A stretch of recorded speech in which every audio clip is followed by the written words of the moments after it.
आम खबर आपको दी। पीटीआई के एहतजाज, शेर इक़्तिदार का मंजरनामा तब्दील, मुज़ाकरात की खबरों का ड्रॉप सीन हो गया। काफिले चल पड़े। सीनियर सहाफ़ी सिद्दीक जान ने मुज़ाकरात के हवाले से हकीकत बेनकाब कर दी। सीनियर सहाफ़ी सिद्दीक जान ने कहा है कि हैरानकुन तौर पर पीटीआई के काफिले की तादाद कम होने के बजाय बढ़ रही है। पंजाब से और काफिले आ रहे हैं, मुख्तलिफ इलाकों से काफिले आ रहे हैं। सिद्दीक जान ने कहा कि गुज़िश्ता रोज हुकूमत और पीटीआई के माबैन मुज़ाकरात भी हुए, जिनमें धरने की जगह की तब्दीली का कहा गया, मगर तहरीक इंसाफ के कारकुन डट गए और उन्होंने ये फैसला मानने से इनकार कर दिया।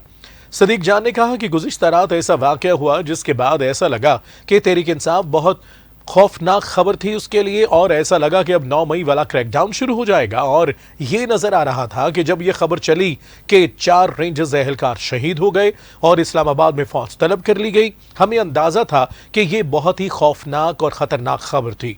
तहरीक इंसाफ के लिए यह खबर किसी क़यामत से कम नहीं है और सियासी क़यामत से कम नहीं है, और ख्याल किया जा रहा था कि अब तहरीक इंसाफ को छोड़ा नहीं जाएगा। सारा दिन प्रेस कॉन्फ्रेंसेस होंगी। सीनियर सहाफ़ी ने कहा कि हमने सोचा अब तो बहुत बड़ा तसादुम होगा और बहुत खौफनाक क्रैकडाउन होगा, लेकिन अचानक क्या हुआ? अचानक मतीउल्लाह जान एक इंटरव्यू करते हैं। इंटरव्यू वो पब्लिक करते हैं और मंजरनामा यकसर बदल जाता है।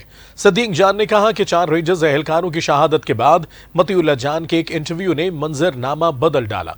सिद्दीक जान कहते हैं तहरीक इंसाफ का कोई वर्कर सोच भी नहीं सकता था कि वो रेंजर्स पर हमला करेगा। मतीउल्लाह जान ने एफसी एहलकारों के भाई का बयान सुनवाकर साबित कर दिया कि ये एक हादसा था। सीनियर सहाफ़ी ने कहा कि एहलकारों की शहादत के बाद ख्याल किया जा रहा है कि मामला पीटीआई के खाते में डाल दिया जाएगा। मुल्क भर में शोर मचेगा और तहरीक इंसाफ की मुश्किलात मजीद बढ़ जाएंगी। अगर हम अदालतों की जानब देखें तो अदालतों से अब कोई उम्मीद बाकी नहीं रही, क्योंकि जिस वजह से एहतजाज हो रहा है उसे आईनी तरमीम की जानिब से justice Yahya Afridi chief justice बने हैं। सिद्दीक जान ने एक और इंकशाफ किया कि हुकूमत ने चीफ जस्टिस को एक ऑफर दी है कि अदालत इमरान खान के मामले पर खामोश रहे।